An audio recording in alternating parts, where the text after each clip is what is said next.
So today, what we're going to start with is we're going to start with talking about three-dimensional things that are defined as functions. So we're no longer talking about a vector valued function, right? Or space curve. As I move through space, I now want to describe a surface. Okay, so some of the things we did earlier when we identified three-dimensional surfaces, we're going to look at things of that nature and perhaps more complicated.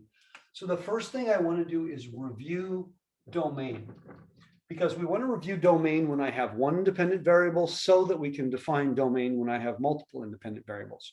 So if I had started with something like this, let's say f of x is the square root of x, and we wanted to define the domain. Well, one of the things is I would say, see if you can say it in words first, because we do want to write it mathematically, but sometimes it's harder to translate directly into the math. So when I'm looking at this, understanding we're only talking about real valued functions. And by the way, this is extremely important. If we're allowing complex numbers into the fold, then other than dividing by zero, there is no such thing as any form of restriction of domain. All domains are everything. The only thing you can't do is divide by zero. You can do everything else. You can take logs of negative numbers. It does not matter if you're allowing complex numbers. So if I'm allowing complex numbers, the domain is clearly all real numbers, but that introduces imaginary numbers, and that's complicated. We are doing real valued calculus, which simply means we are only considering real inputs and real outputs. So that gets us off the hook of having to worry about imaginary numbers. So with that, you'd say, well, x can be any positive number, x can be zero. So clearly x can be greater than or equal to zero. So that's a descriptive way of describing my domain, but it's not very mathematical, because a domain shouldn't involve the variable, because I'm saying what numbers can I use? And you'd say, oh, so in an interval notation, it would be 0 to infinity. If I think about it in terms of a number line, it would be something like this, okay?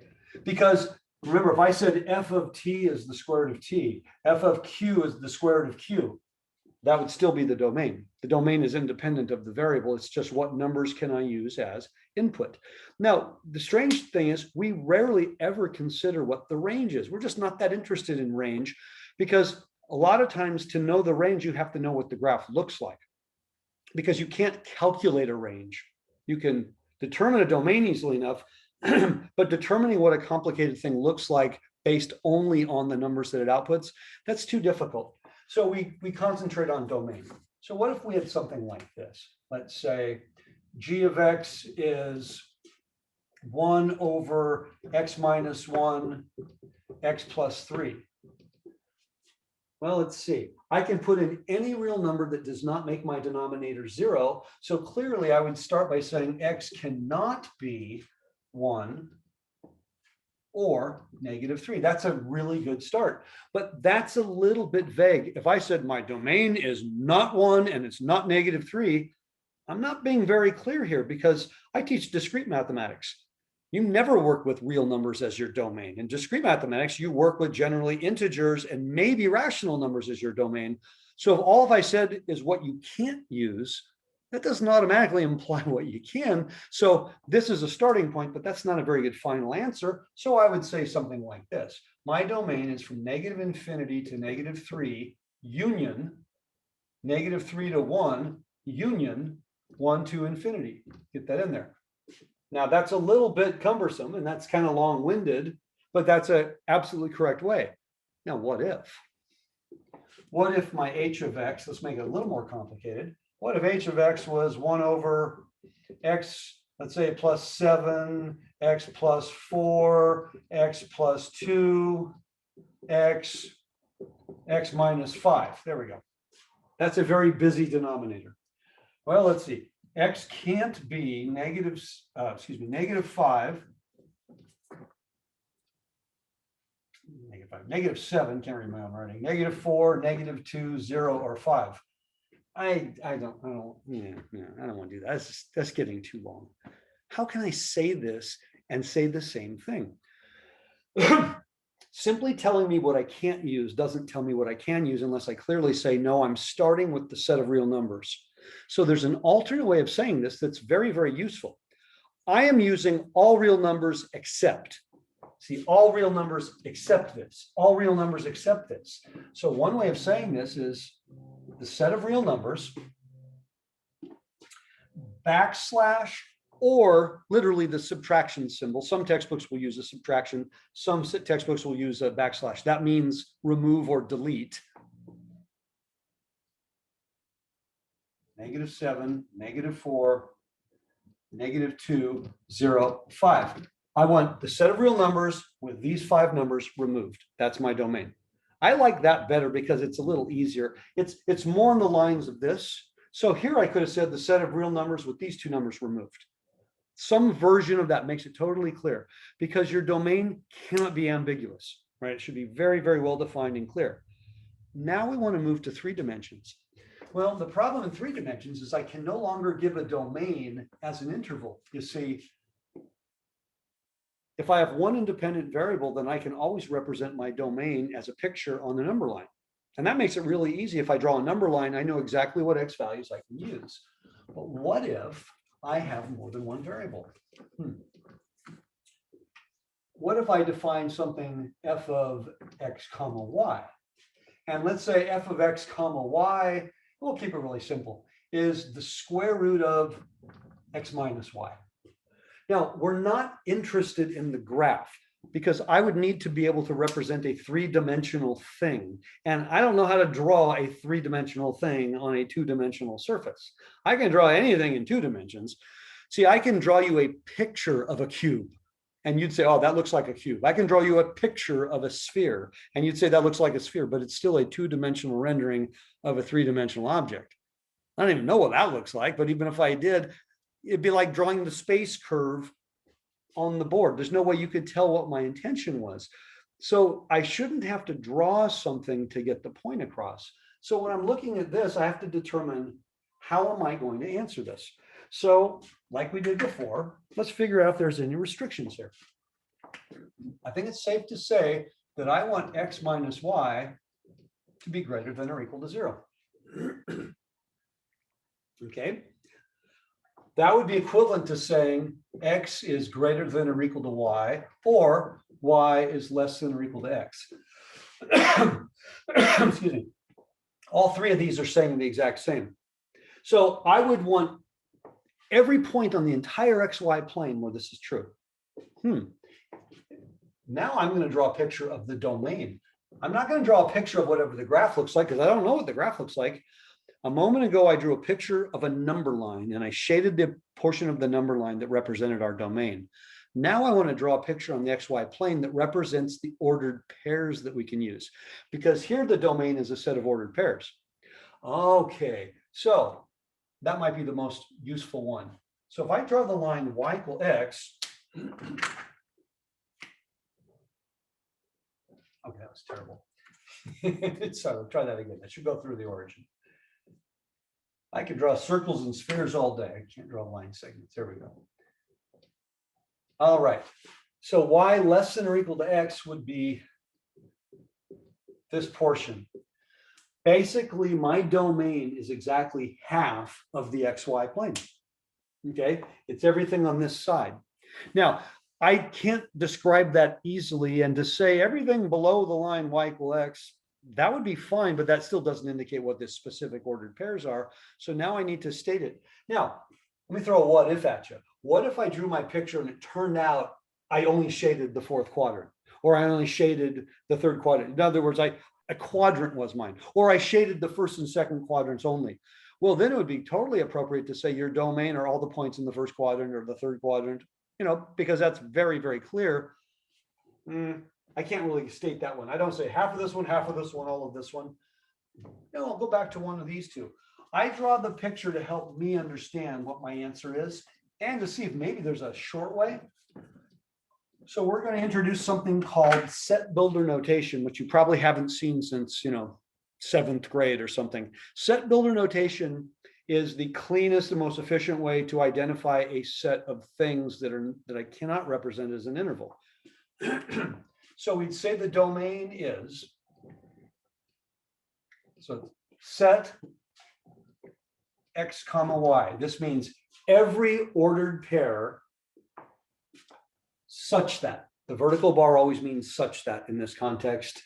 And then pick any one of these three you want, such that y is less than or equal to x. Okay, now here's the nice thing about set builder notation. The default is that x and y are real numbers.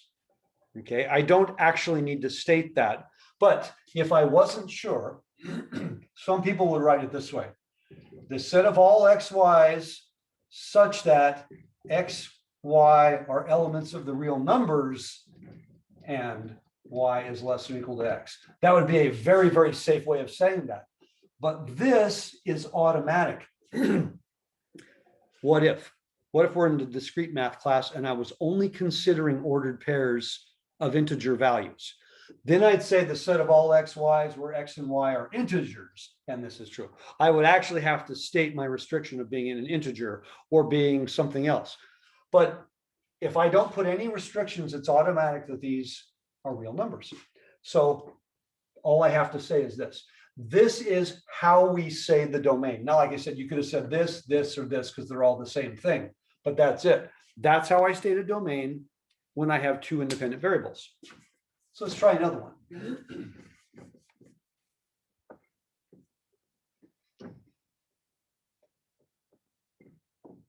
So what if we had something like this? G of x, y equals, how about, let's go back, let's use the square root one we just did a moment ago. On the bottom,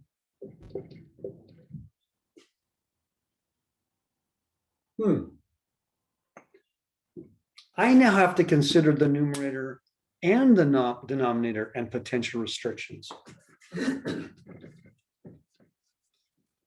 So how would I say that? Well, the numerator, I know that x minus y must be greater than or equal to 0. But on the bottom, wouldn't that mean that x can't be 0?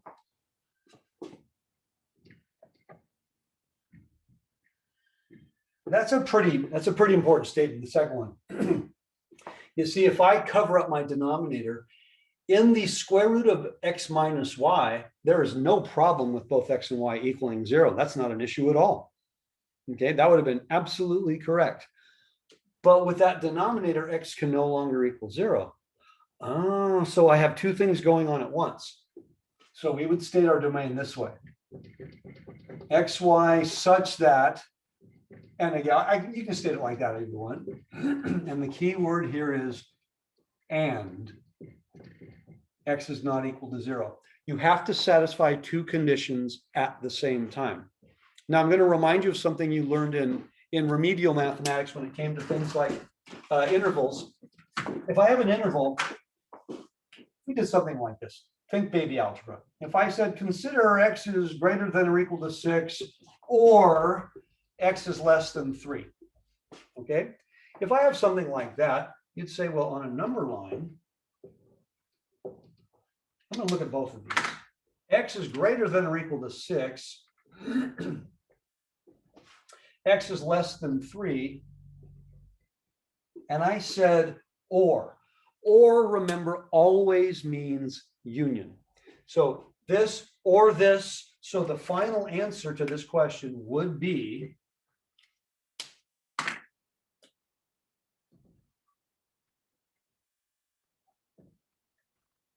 both of these on the same interval at the same time. Okay, that's how you interpreted an or. If I had used the word and always means intersection in this context. So if I'd said, and what real numbers are bigger than 6 and smaller than 3 at the same time? You say there aren't any. That would be the empty set. Oh, that's quite different from saying, I have almost the entire number line with this portion removed versus there's no answers whatsoever. Or versus and is huge, absolutely huge. And is restrictive. And whenever you use an and, all parts of the and must be true at the same time. So if we did a different way, now I say x is going to be less than 10 and x is greater than or equal to 2. That would be equivalent to me saying x is between 2 and 10 within or equal. The same thing. X is smaller than 10, and at the same time, X is bigger than 2. On a number line, that would look like this. Oh, if I had said or, it would be the whole number line. So and versus or. Now, we're saying this condition and this condition. This is where you got to be a little bit careful. It never matters what you meant. It only matters what you said. So let's do something from baby algebra. If I said x squared equals 9, you'd say x is 3 or x is negative 3. We all agree that that would be the correct statement. You would not say x is 3 and x is negative 3, because a number cannot be 3 and be negative 3 at the same time. But I could be 3 or negative 3. And we'd usually write it like that because we're lazy. We don't want to write so much. Mathematically, the comma means or, period. It does not mean and, ever. Nope. When you're given conditions, you know, this, or this, you're giving different things. If you put and, then they all must be true at the exact same time, which actually would be quite difficult in a lot of situations. So if I put a comma here, that's actually a wrong answer. Then I'm saying this is true or this is true. No, because now I just allowed 0, or I allowed all sorts of bad things in there. Okay. So when we're stating and we have conditions, we use the word and. That's it. So domain should be pretty simple. Now we're going to start talking about mostly three-dimensional things. I'm not as interested in the higher dimensions because we can't really represent them graphically, and they're sometimes a little harder to conceptualize, but we will still work with them, but primarily in 3 dimensions. Now, I'm going to make a bold statement for a moment. Okay, go back to Calc 1. All right, if I said y equals f of x and I defined a function, it didn't matter what the function was, you can take its derivative. You learned how to take the derivative of every function that exists. What if I gave you something that's not a function, like a circle?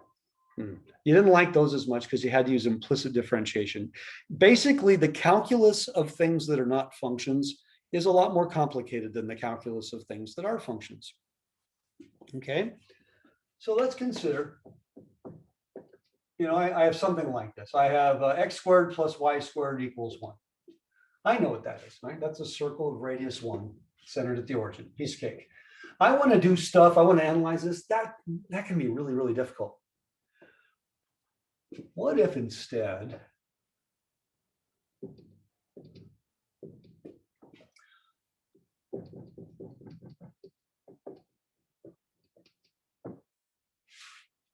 I have a function of 2 variables. By the way, f of xy automatically is my z, if you will. And I wanted to graph this thing. Now, we've actually done this before. Z equals x squared plus y squared, we know, right? It's a circular paraboloid. It's one of these things, okay? What if I said replace z with 1? What would you see?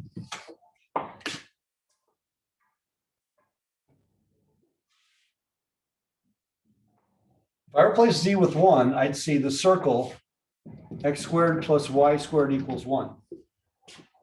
In other words, I would see a slice of this 3-dimensional shape 1 unit above the xy plane.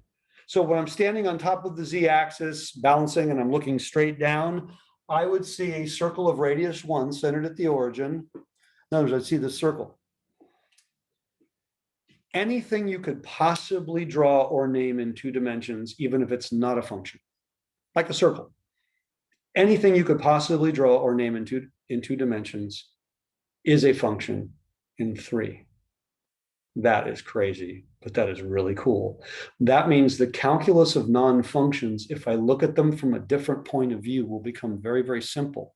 You see, if I don't look at a circle as a circle in the xy plane, but I look at a circle as being a cross section of this shape here, then I have a function. This is clearly a function, and x and y are clearly independent variables there. I'm looking at one particular slice, and that particular slice, that one right there, is called a level curve. Okay, I can do this with anything. And the way I do it is I redefine the original problem. Let's start with something that actually is a function, it might be easier. If I said I've got something, and we'll just call it y equal f of x. I want to define a new function, we'll call it g. And I want g of xy to simply be y minus f of x. I could say f of x minus y, it doesn't really matter. Okay, what I have now, I have a function of two variables. Because I have x's and y's in this statement. I have a function of two variables. I now have a three-dimensional thing. There's an infinite number of slices here, aren't there? There's an infinite number of positive values I could have chosen for z. And all of them would just represent different circles of different radii. Okay? Go back to here. What if I said, remember over there I said, let's pick z equal to 1. Or in other words, f of xy equal to 1. What if I said, let's let g of xy equal 0? That would be one particular cross section. And if that's true,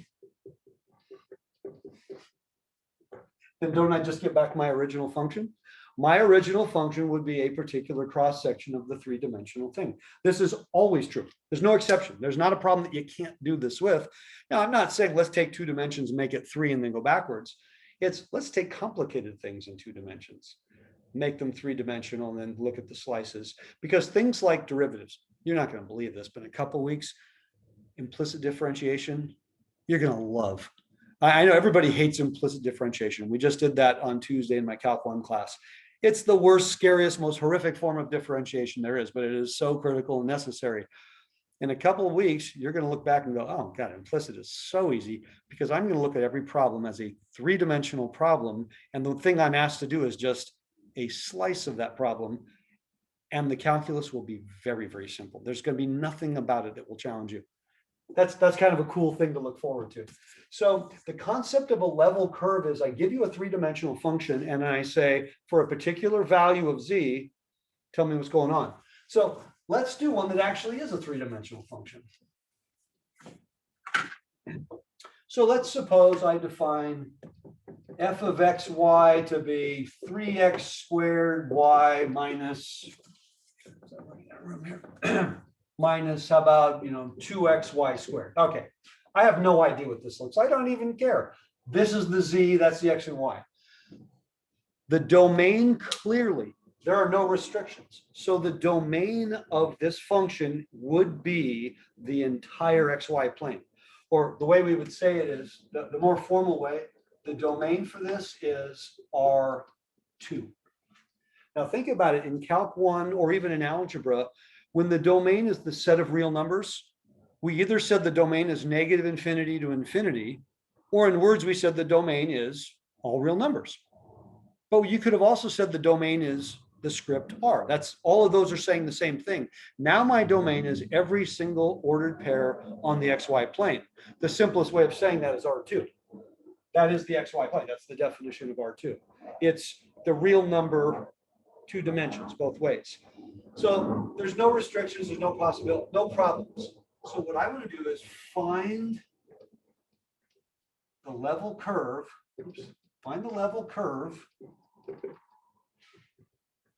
through the point, how about 2, 1? We just said we could have picked any ordered pair on the entire XY plane. Some loud airplanes in the background here.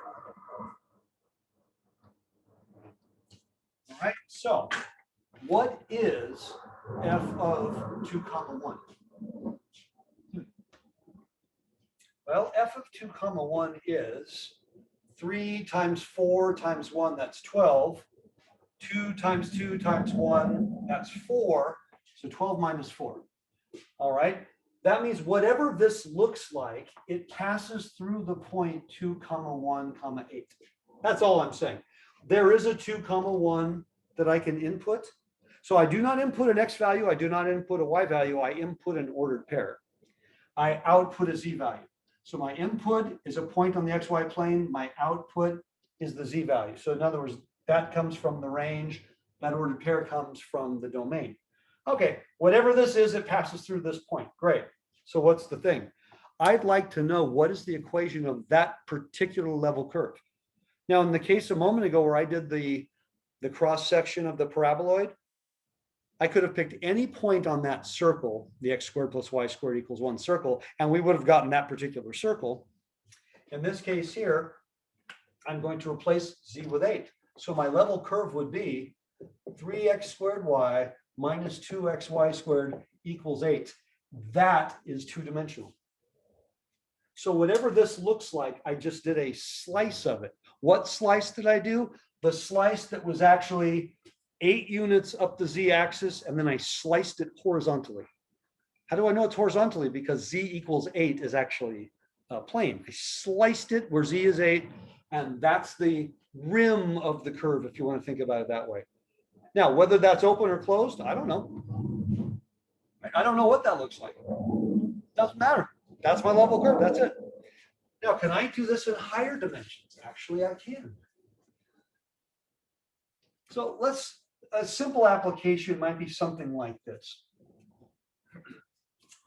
If I take a point, any point in the room, in fact, if you look in the corner of your room you're in, think of that as the origin. And then you can think of the walls, you know, the X, Y, and Z axes coming out of the walls. That's a simple way of thinking of something.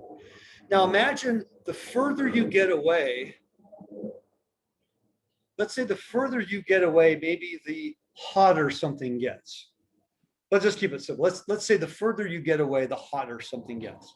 And so you could say then that the temperature has everything to do with the distance you are from the origin. Now, what is the distance from the origin? The distance from the origin would simply be x squared plus y squared plus z squared square root. So if I took any point x comma y comma z and said, how far am I from the origin? I'd be this. That's it. That's all it is. Not that clever. So we could say then that temperature, let's use capital T. Capital T of x, y, z. My simple example, we're saying your temperature is measured by simply your distance from the origin. So if you're 10 units from the origin, your temperature is 10. If you're 100 units from the origin, your temperature is 100. Let's just keep it really simple. Then that means it doesn't matter what octant you're in. Yeah, octant, because there's 8 of them. There's 4 quadrants, there's 8 octants. If x, y, and z are all positive, you're in the first octant, okay? So temperature, we'll say, is just simply this. Okay, great. This is 4-dimensional. How is it 4-dimensional? Because I have 3 independent variables. Dimension, we have a lot of misinterpretations about dimension because you're thinking of the world around you as 3-dimensional and all this. In a mathematical sense, dimension is different from the geometric sense. In other words, from algebra to geometry. When we think dimension in geometry, we're actually thinking, okay, a line is 1-dimensional, a plane is 2-dimensional, space is 3-dimensional. That is correct. But we're talking about physical objects that are stationary. I want to talk about functions and inputting things. Dimension in this context is simply how many variables are there. That's it. So if y is a function of x, that's 2-dimensional because I have an input and an output. I have an x and I have a y. I have 2 variables. Now, if I'm dealing with input that comes from the xy plane, my input are now ordered pairs x comma y, my output is z. That's 3-dimensional, not because I can draw a picture in 3 dimensions. It's 3-dimensional because I have 3 variables, an x, a y, and a z. That's it. So in this case here, this would be 4-dimensional because that's the 4th variable. In fact, the simplest example of higher dimension I can give you, there's 2. If you've had linear algebra and you understand vectors in higher dimensions, I'm a company and I make 10 different products, okay? My profit will be a function of how many of those 10 different products I sell. So if I sell products X1, X2, X3 up to X10, those are all independent of each other. My profit will be a function of those 10 things. That means I have an 11-dimensional problem because I have 11 variables, 10 independent, 1 dependent. The tricky thing is we're all thinking, I need to draw a picture of this. No, you don't. Why would you need to draw a picture? You just need to be able to do the math. So dimension is simply based on the number of variables. But in an actual physical sense, temperature in general is actually 5-dimensional. So wait a minute, when I go out and look at my temperature gauge, I see one number. You do. You see the dependent variable. Okay, so right in my fingers here, I have a point in space. Now I have an origin over there behind me. So there's an X, Y, and a Z right here. So this is something, comma, something, comma, something. And temperature clearly is a function of this. But you know, an hour ago, it was a different temperature. And 3 hours from now, it's going to be a different temperature. So absolutely, temperature is a function of X, Y, Z, and time. And this is in all environments in the universe. Temperature is always a function of 4 things: the position in space, which is 3-dimensional, and the time. So that means temperature is a dependent variable based on 4 independent variables. So temperature is 5-dimensional. I can't draw a picture, but doing the math is trivial. I just can plug in numbers. So in this situation here, let's suppose, right? Suppose that I used an X value of 6. Let's say, keep it really simple, a Y value of also of 6, and a Z value of -3. So in my world, I went to X 6, 6, -3, which will be down there under the floor somewhere. And I want to find, all right, what's the temperature at that point? Well, what is T of 6, 6, oops, 6, 6, -3? Well, 6 squared plus 6 squared plus the square of -3, that'd be 36 plus 36 plus 9, that's root 81. That's 9. So here's a cool thing. I now have a thing. I'm going to replace that because I'm saying I'm going to use that point right there. So I would now have X squared plus Y squared plus Z squared equals, under the root equals 9. Wouldn't that be the equivalent of saying X squared plus Y squared plus Z squared equals 9 squared? Wouldn't that be the exact same thing? What's that? Isn't that a sphere of radius 9? Yeah, it is. But I didn't start with a sphere. I started with something 4-dimensional. I said temperature is a function of these 3 things. But I said at one particular point, at 6, 6, -3, we'd have a temperature of 9. In the previous example, it was called a level curve because I created a 2-dimensional shape. I created a 3-dimensional shape. This is called a level surface. There's something called a level curve. That's when I take 3 dimensions and I find a particular point that it passes through and give you a 2-dimensional curve. If I have something 4-dimensional and I find a particular point in space that it passes through, and now I make it 3-dimensional, right, by replacing this function with a constant, that's called a level surface. And you notice our level surface is a sphere. That means spheres can be level surfaces of 4-dimensional things, and circles can be level curves of 3-dimensional things, and so on and so on and so on. Oh my goodness. Yeah, that can be mind-numbing after a while. But I just want you to get used to the language. Level curve, level surface, just because of the number of variables. That's it. Okay. Now you have actually probably dealt with level curves before in a non-mathematical sense. So, excuse me, if you're looking at, let's say you go to Google Maps and you get an aerial view of something, or maybe you go to Zillow, and you're looking at houses. A lot of times, because it's a picture, you can kind of tell where the mountains are and where the elevations change, even though it's only a picture as you move around. So let's suppose I have something like this. Maybe you're out in the desert, it's flat, but over here you see, and then over here you see this, and maybe over here you see, and let's say each ring represents a different elevation. So in other words, let's say the blank areas I'm at sea level, and this ring here, pick a height, maybe that's 1,000 feet, maybe that's 100 feet, whatever.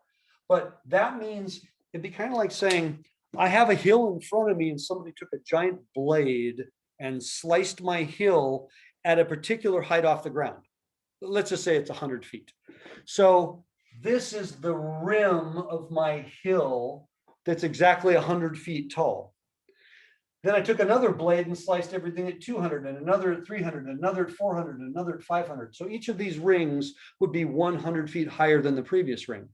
And I did the same thing here, and I did the same thing here. So I am looking at a two-dimensional picture that clearly illustrates that if I wanted to make it a three-dimensional picture, I would have a hill here that's much higher than these hills. Okay. Most of you are familiar with something like this. This is called a topographical map.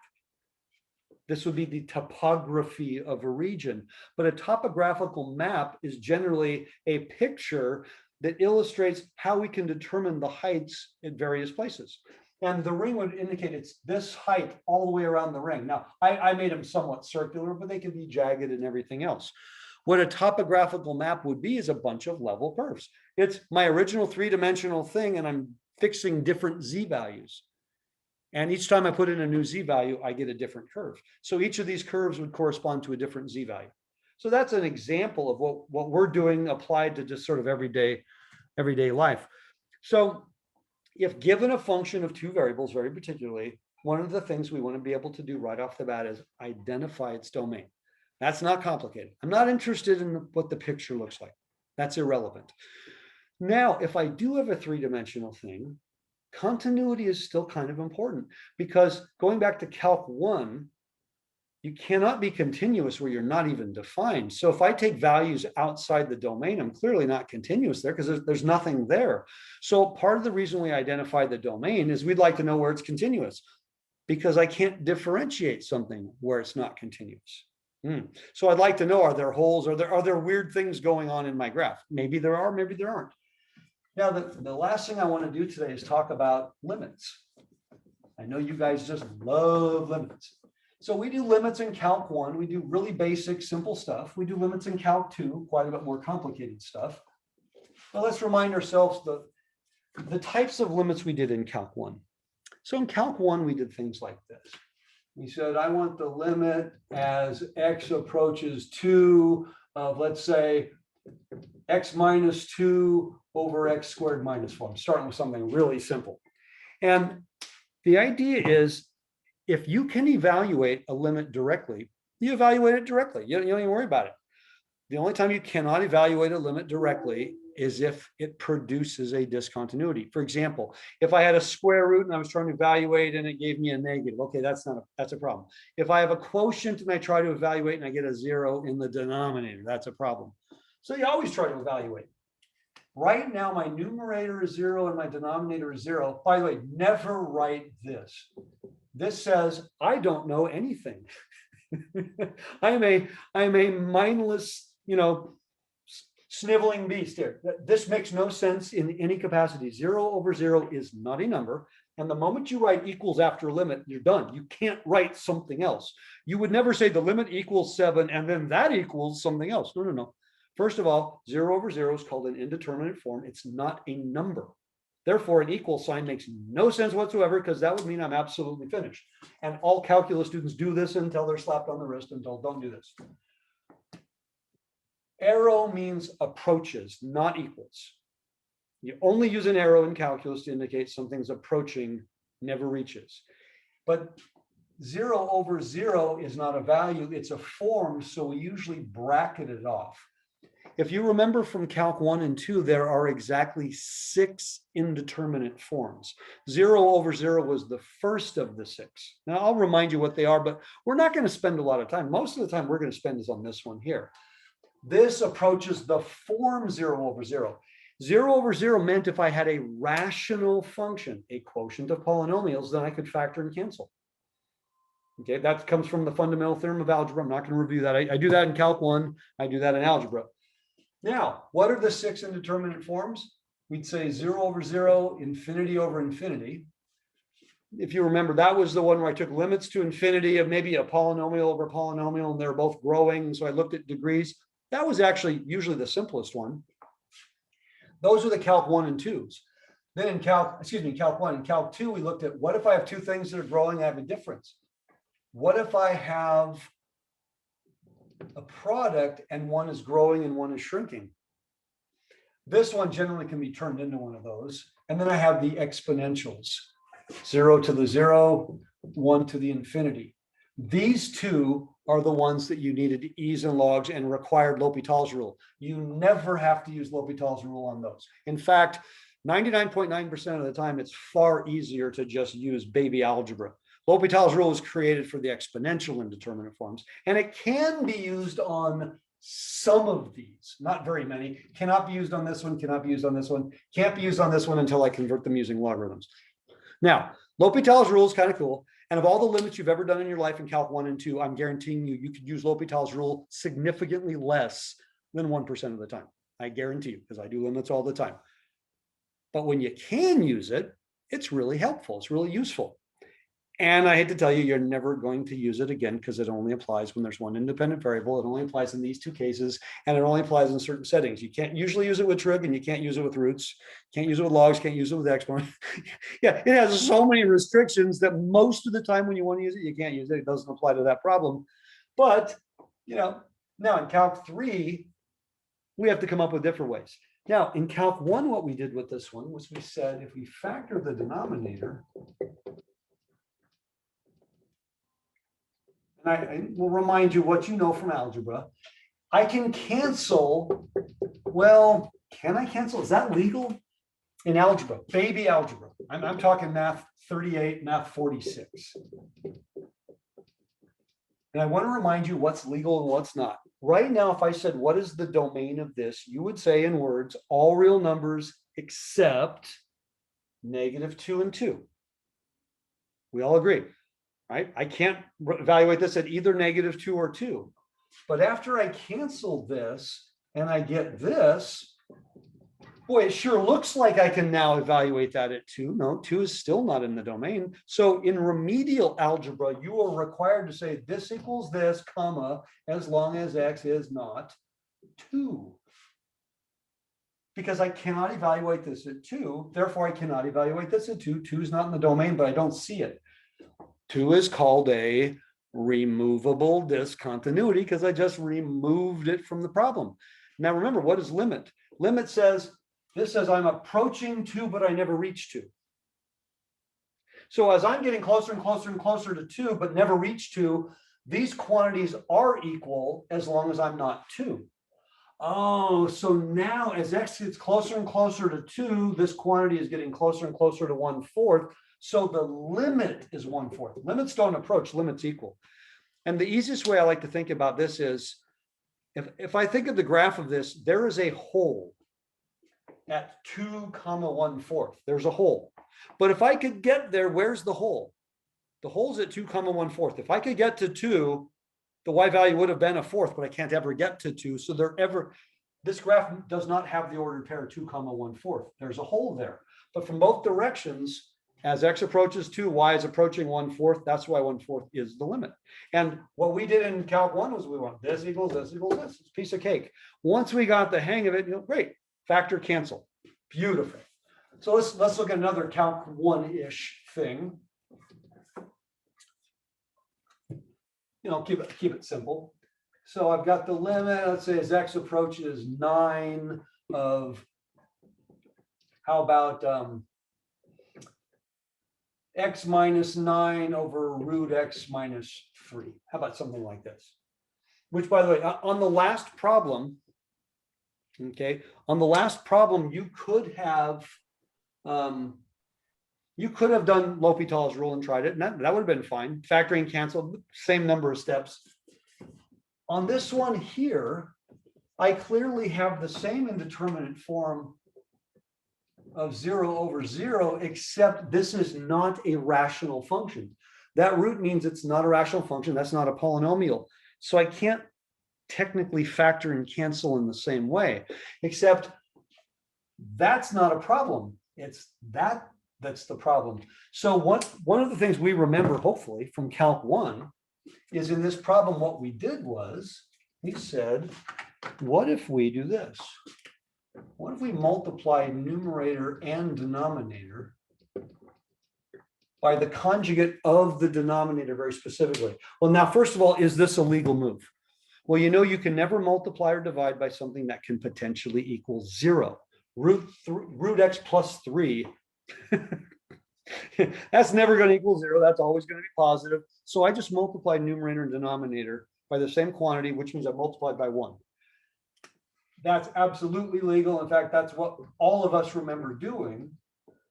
So now on the bottom, a minus b times a plus b is a squared minus b squared. So that's just x minus 9, which is why we did the conjugate. On the top, I'd have x minus 9 times root x plus 3. So after I factor the x minus 9s, I'm left with just root x plus 3. This is an indeterminate form. This is not. And the rule in limits is you cannot evaluate an indeterminate form, well, as in ever. But if I perform the appropriate algebra, I took my indeterminate form and made it something that is not, and I can evaluate this. Okay. As x approaches 9, this approaches root 9 plus 3, which is 6. So the limit is 6. 6 is not part of the range here because 9 is not part of the domain, but there is a hole at 9, 6 of this graph. And that's how we found it. Okay, that's Calc 1. We were all probably pretty good at that. And you may have liked it, you may not have liked it, that's okay. But now we want to do the Calc 3 version of limits, which is a little bit trickier, but actually very, very similar. Okay. So I'm going to keep this relatively simple. All right, let's suppose we wanted to do something like this. Let's say, here's what we're dealing with, first of all.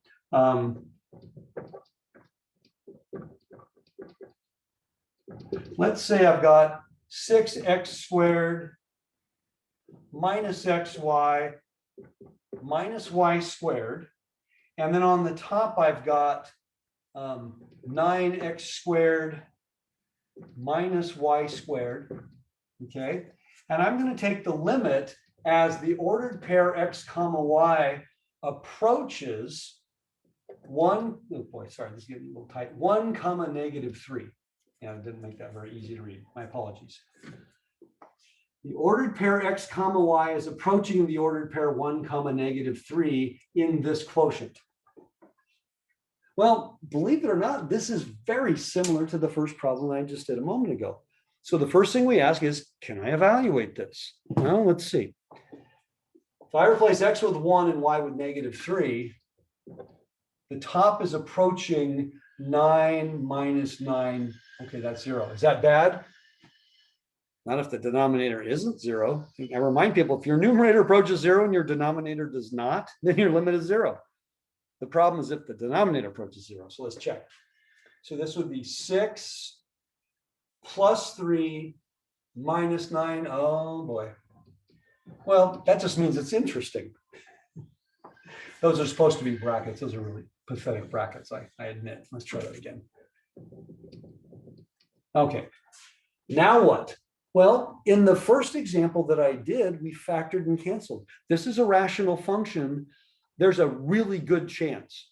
By the way, there's no guarantee, but there's a really good chance that I can factor and cancel this. In fact, the top is clearly a difference of squares. That's not even an issue. And the bottom, this is not that bad. It turns out if I factor this, the bottom is going to be, well, heck, you don't even have to be good at factoring. I got a y squared, so I know it's going to be a plus y and a minus y. Okay, it's a plus y and it's minus y. So I think a 3 and a 2. So it looks like 3 and 2. Whoops, 3x and 2x. Let's see. 6x squared. Yeah, my x's and y's are not really clear. 6x squared minus 3xy plus 2xy minus y. Okay, good. And the top looks like 3x plus y, 3x minus y. Do I have a common factor? Yes. The 3x plus y is common to numerator and denominator. So I will cancel those guys and state that this is the limit as xy approaches 1 comma negative 3 of what? Well, whatever's left. So I cancel that guy, so that's a 2x minus y. I cancel that guy, so that's a 3x minus y. Now, 1, negative 3, that ordered pair is not in the domain of that quotient because it made both numerator and denominator 0, primarily because it made the denominator 0. It's not in the domain. But after I factored and canceled, it does not present a problem with this quantity, which means this is acting like a removable discontinuity in 3D. So imagine this, a hole in the fabric of space. Well, that is cool, right? So if your room was really thick, it's like poking a hole in the air. I don't know, maybe not. So I can evaluate this. As x approaches 1 and y approaches -3, this is approaching 6 on top. As x is approaching 1 and y is approaching -3, this is approaching 5 on the bottom, and that is my limit. So somewhere in 3 dimensions, 1, -3, 6/5 would be a point in space that was removed from this problem. So the way I attacked this problem was really the same as the way I attacked the problem from Calc 1. Okay, those were the nice ones. But remember, a limit has exactly 3 possible answers. A limit is either finite, infinite, or does not exist, the DNE. A limit isn't undefined. In fact, if you ever use the word undefined in math, there's only one time it is ever used in all of mathematics, when you're describing the slope of a vertical line. That's the only use of the word undefined in the history of math, in the future of math, currently in math. And people use that term all the time when they are meaning something very different. If you're taking a limit and you wrote undefined, it means everything you did was completely irrelevant and impossible, because you can't divide by 0 when you're taking a limit. Why? That'd be like saying, well, this is undefined because I got 0 on the bottom. That's because you can't evaluate it at that point. It's not in the domain. You can't evaluate it. So no, you can't get undefined. No, but I can get infinite. Oh, so let's go back to Calc 1 for a moment. Back to Calc 1. What if we had something like this? I've got the limit as x approaches 6 from the right of, let's say I've got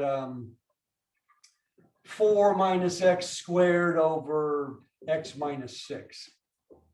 Oh boy. Didn't you love ones like this? No, you hated ones like this. You see, this is the one that gives people the most trouble. This is called an asymptotic discontinuity, or in simple English, the graph has a vertical asymptote. Yikes.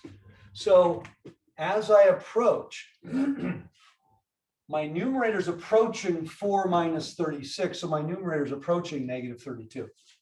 My denominator is approaching 0. This is not a behavior. My denominator is not just approaching 0, because on the number line, there are 2 different directions I can approach 0 from, and this does not approach from both. I said I'm approaching 6 from the right, which means x is approaching 6 from numbers larger than 6. That means x minus 6 is always positive. So although it's approaching 0, it's approaching 0 from the right of 0. And that's everything I need to know. So here's the simple rule. If your denominator is approaching 0, but your numerator is not, then it means your quotient is growing without bound. And that's a term we use all through Calc 1 and 2. Without bound means it's going forever, well, either up or down. Without bound means it's getting infinitely large. You can't calculate infinity. I don't know where people got that idea. You cannot calculate infinity. Infinity is the result of a limit. I can say something's growing without bound, then its limit would be infinity. So because my denominator is approaching 0 and my numerator is not, I know this limit's going to be infinite.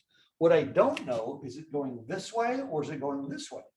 In other words, is it approaching positive or negative infinity? Well, let's see.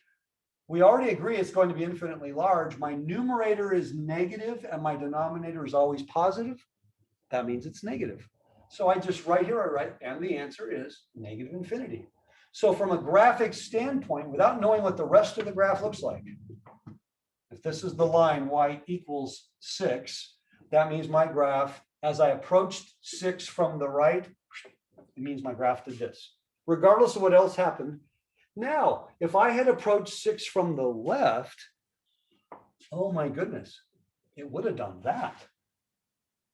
Oh, so if I had asked you what's the limit as x approaches 6 overall, you would have told me that one was a DNE because the left and the right were going in opposite directions. So remember, if I have to consider the one-sided limits because of maybe something weird going on, let's just leave it at that.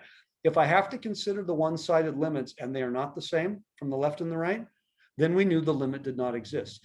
Usually we did this using things like piecewise functions, icky stuff to illustrate if I'm approaching from different directions, then there's no limit. That's often the case where you get the no limit, the DNE. Now, here's what's tricky. I'm doing XY plane stuff. My independent variable X moves along the X-axis only. So if I'm approaching a value, I can only approach it from two directions. Now let's consider a point on the XY plane. Here's my point on the XY plane. It's called X naught, Y naught. And let's say that I want the limit as XY approaches X naught, Y naught. And that's all I'm going to tell you. Do I approach from the left, right? Do I approach from top down? Or technically, can I approach this point from every conceivable, oh my goodness. From how many different directions can I approach this point? The answer is infinitely many. If I'm on the number line, and that's just X0, how many directions can I approach X0 from? Well, let's see, I can approach it from that direction or that direction, and that's it because I'm on the number line. On the number line, there's two directions. On the plane, there's infinitely many. So the last problem we did where we had the asymptotic discontinuity, looking at a one-sided limit, that made life really easy because there's only two possibilities. But in 3D, that goes out the window. That won't work anymore. So if I suspect something's up, I have to find a more clever way of doing things. So let me show you a more clever way of doing things. All right. Let's find, I'll keep it simple, the limit as xy approaches 0, 0. We're going to approach the origin, and we're going to do it of x squared. How about, I'm going to keep it simple. Let's say x squared plus y squared over x squared minus y squared. I want to keep this really simple. All right. I can make it way more complicated. I don't need to make it way more complicated. Now, obviously, as x and y are both approaching 0, this is clearly approaching the form 0 over 0. So all I'm going to do is factor and cancel. That's a piece of cake. In fact, that ought to be easy. I can factor the denominator, no problem. And the problem is I can't factor the numerator. Meaning there's absolutely no possibility of an algebraic reduction here. Why is that important? Well, in Calc 1, when numerator and denominator both approach 0 of a rational function, it was an absolute guarantee that you could factor something out. See, fundamental theorem of algebra says I have a polynomial, and it said if my polynomial evaluated at c equals 0, then x minus c is a factor. That's from the fundamental theorem of algebra. I have a polynomial, I evaluated at a particular number, I got 0. That's when you need to use your synthetic division to whittle it down. That means this. That's why when you have a higher degree thing on top and bottom, you know you can use synthetic or long division to factor it when it's the form 0 over 0. That only works though with one independent variable. I have two independent variables and the top is a sum of squares. There's no real factorization of the top, meaning there's no way I can get rid of the problem. The thing that's going to 0, I can't make go away. So the problem we did a moment ago where we got the infinite limit, we had an x minus 6 in the bottom, but we didn't have a factor of x minus 6 on top. So there was no algebraic manipulation I could have done. So we just did the limit straight up and it was an icky one. So what we're going to do here, there are an infinite number of paths to the origin, infinitely many. One of the paths to the origin, for example, is, well, what if I considered y equals x to a power for any power?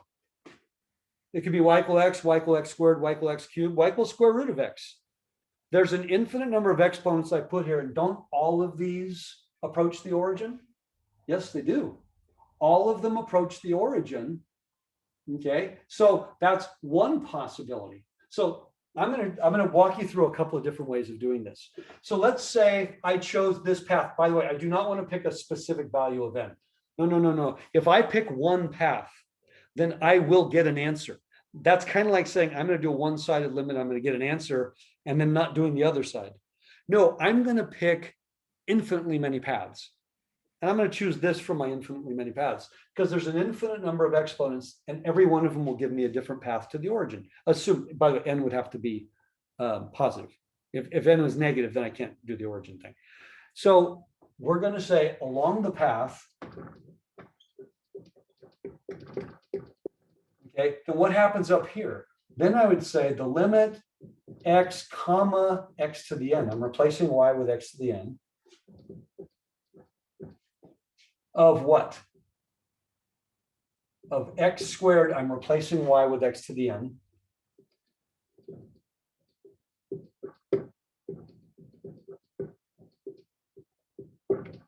Okay, along the path y equal x to the n, everywhere there's a y, I'm replacing it with x to the n. But since there's infinitely many values of n, we don't know what we're going to get. So this is equal to the limit. Now here's the nice thing. X comma x to the n is going to 0, 0. Isn't that the same as just saying x is going to 0? So I could just say at this point x is going to 0 because I only have x. It's x and x to the n and they're both going to 0. That means x is going to 0. Now what do I got here?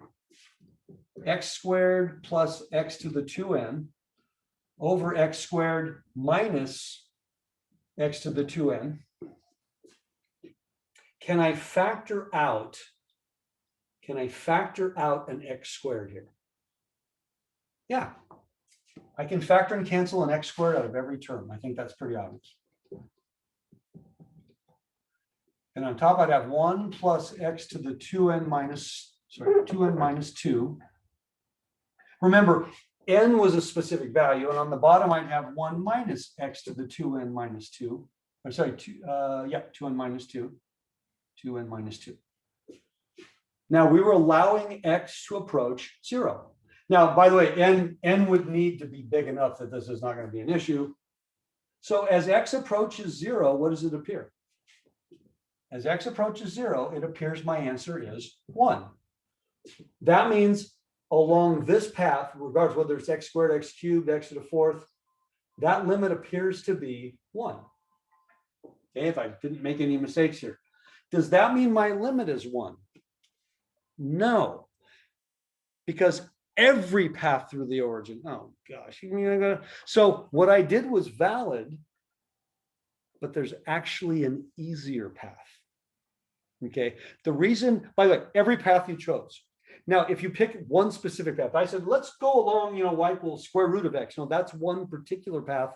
You're always going to get exactly one answer if you have one particular path. That's not what we're looking for. We're trying to figure out if different paths give us different answers. Every path of this form, I guess, is going to give us 1. But there's an infinitely many paths. I could approach on a sine wave. I could approach it along a tangent function. I could approach it along lines through the origin. Okay, now here's the key. Because these were the same degree, I would really like to do this in such a way that there's no more x's at all. That would be better. Because they're the same degree, it would be better if I did it like this. Now, another way you could have done this, okay, let's say I want to approach it along parabolas. I could have said, I want to do every possible parabola through the origin. So maybe you wrote it as kx squared. There's an infinite number of parabolas that pass through the origin. If I do it that way, now I'm replacing x with kx squared, and I could have done that problem. That would have been also valid. But the easiest one, when the degrees are the same, by the way, if the degrees were not the same, the next thing I'm going to show you is not going to work very well. It's because the degrees are the same. What if I said along paths that were lines through the origin? Along y equal, how about mx? Y equal mx is a line of slope m that is passing through the origin. Now, the only thing m cannot be, by the way, m could not be plus or minus 1, because if m were plus or minus 1, then I would get 0 on the bottom, clearly.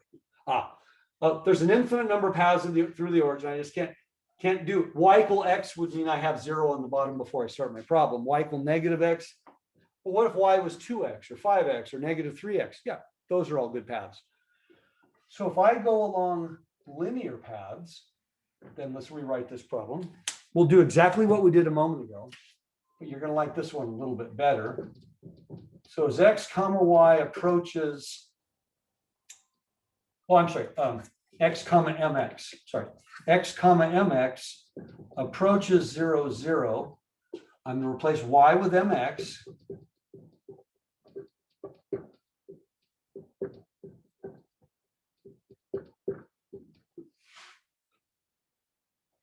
Now, like before, if x and mx are both approaching 0, that's the same as saying x is approaching 0. I can just kind of clean it up a little bit. My numerator is x squared plus m squared x squared. My denominator is x squared minus m squared x squared. And clearly, I can factor and cancel all of the x squareds. So that would give me x approaches 0 of 1 plus m squared on top, 1 minus m squared on bottom. M is the slope of the line. M is not a variable, M is a constant. And we know that the limit of a constant is in fact the constant. So if I said, let's approach the origin through every conceivable line other than y equal x and y equal negative x, because clearly that would be a problem if m were plus or minus 1. So of the infinitely many lines passing through the origin, except for those two, we would always get this as an answer. And again, we got a very specific answer. We had infinitely many paths and we got this answer. Wait a minute, hold on a second. So what if y were 2x? Then wouldn't this answer be 1 plus 4 over 1 minus 4? That'd be 5 over negative 3. Okay. What if y were 6x? Then I get 1 plus 36 over 1 minus, oh. In fact, for every different value of m, I'm going to get a different result. That means if I consider every line through the origin, every one of them is going to give me a different limit. Okay. Along the number line, there's only 2 ways to approach 0, or 2 ways to approach my number. And if they don't yield the same limit, then the limit does not exist. On the XY plane, there's an infinite number of paths to approach your point. But if multiple paths produce multiple answers, that's the same thing. The limit will not exist. So the way you're going to explain this is you're going to say, since different paths produce different limits, the limit does not exist. That's very important that you state that. If the last thing you wrote was this, it sure makes it look like that's the answer to the problem. The question is, what is this limit? And you wrote, this limit equals this. That sure looks like an answer to me. Oh, but wait a minute, different m's give me different answers, therefore the limit does not exist. Kind of is necessary. See, it's kind of silly if I do all this work and I find the limit is 7, therefore the limit does not exist. Now, wouldn't the limit be 7 if you came up with 7? You can't come up with a number and D and E at the same time. That doesn't make sense. So although that's a number, it's a different number for every value of m. That's the important thing. Now, can I use this line through the origin always to prove my case? No, it worked in this case. It won't work if the exponents are different. You got to be a little more clever. Or you can try. The other reason we chose the origin, or excuse me, y equal mx is because it passed through the origin. So what if that wasn't 0, 0? What if that was 1, 1? Then I would need to pick a different line. Okay, for example, if I said the limit as xy approaches 1, 1, we still would tend to think this didn't exist, but I can't use that path because that path doesn't pass through 1, 1. Passes. Okay, so I need to do something else. So every problem is a little different, and you have to say, let me pick a path where there's infinitely many paths and they all pass through the point in question. Now, more often than not, this type of problem, more often than not, you're going to be asked 0, 0, just so it's not taxing the setup. 0, 0 is very, very friendly because there's so many ways you can set that one up. But if it's not 0, 0, you got to be a little bit more clever. All right, so that's where we are.